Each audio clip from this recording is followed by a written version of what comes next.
Superheroes from the early days meant a higher power who stands for truth, justice, and helping others. That was the idea, but then we had satirical superhero movies and TV shows that posed this inevitable question: what if bad people get superpowers? Gen V is one of such TV show serving as a spin-off of the popular The Boys that took the industry by a storm. Whether it's the incredible writing, the stellar cast, or the memes, The Boys was a refreshing addition to the superhero narrative that had otherwise become saturated with Marvel's and DC's below-par cliched tropes. What The Boys did is show how innovation is required in a genre that is already very competitive, and how with good writing, people will still tune in for a superhero TV show. Does Gen V live up to those expectations and manage to perform better, if not equally as good as The Boys? Well, short answer is no, not for me at least. It's good, don't get me wrong, but definitely not up there with The Boys. It just feels it's missing something. When The Boys came out, there was this sense of freshness, a new venture that had people excited. That newness obviously was not there, as Gen V comes from the same world. And as we go deep into the 8-episode season, it looks like the show is trying to check boxes that made The Boys The Boys. Cool music and soundtrack, characters who are complex, and it's not about choosing who is right, but who is lesser of two evils, and a lot of obscenity. But one would wonder, if it has every element from The Boys, why was it not as good as The Boys?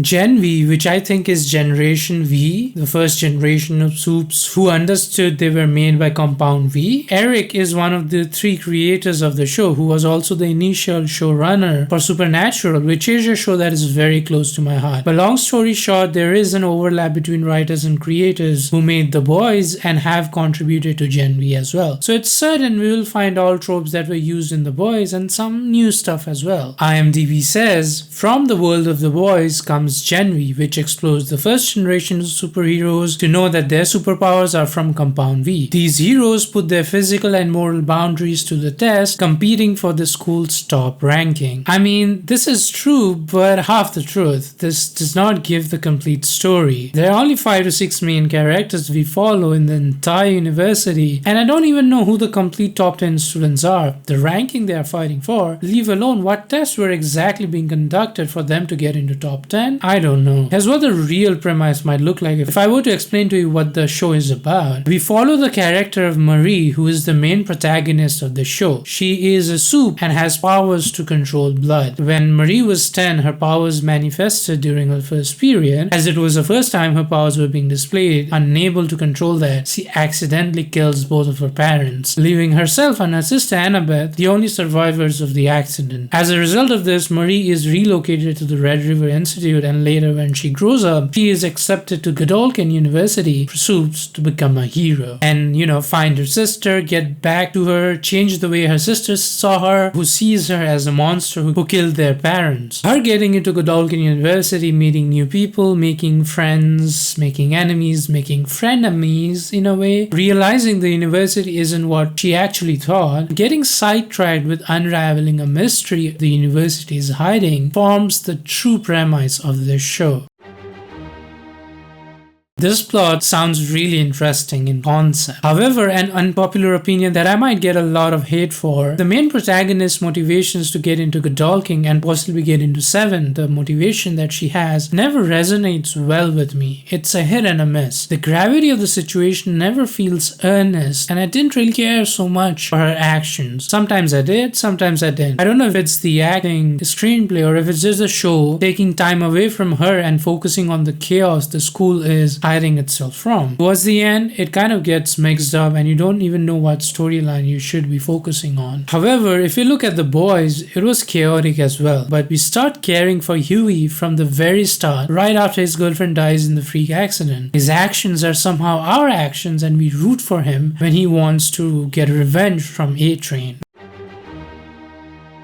This isn't just limited to the main protagonist, by the way. Even with the larger group, this hit and a miss continues. Marie in Gen V does find herself teaming up with unlikely companions who have their own stuff going on in their life. Again, strikingly similar to what we have already seen with the boys. It's a mixed feeling though with Gen V. They do give the sense of interesting characters, complex than they let on. However, when they come together as a team, it just does not feel like a team, like a family, like it does not jam. One of the main reasons for that, I think, is how Gen V rushed the ending episodes where the character arc seemed contrived and they switched their personalities so quick that it's hard to now stick to a character and root for them because you never know when they'll turn. I had really started to like Kate and Jordan Lee's character and their past, but the sudden way the show turned them up just fell out of the place. If you take a look at the boys, the chemistry that four of these guys share feels organic. They are weird and have their own stuff going on with them, but because we spend enough time knowing their characters, their past, it just feels they're interesting characters individually and also shine even brighter when they come together as a team. Their banter on screen, just a treat to watch. You root for moments where you want them to be together on screen and anticipate total chaos that's going to happen during their discussion. With Gen V, the characters are interesting individually, but it just does not come out as properly when they're a team.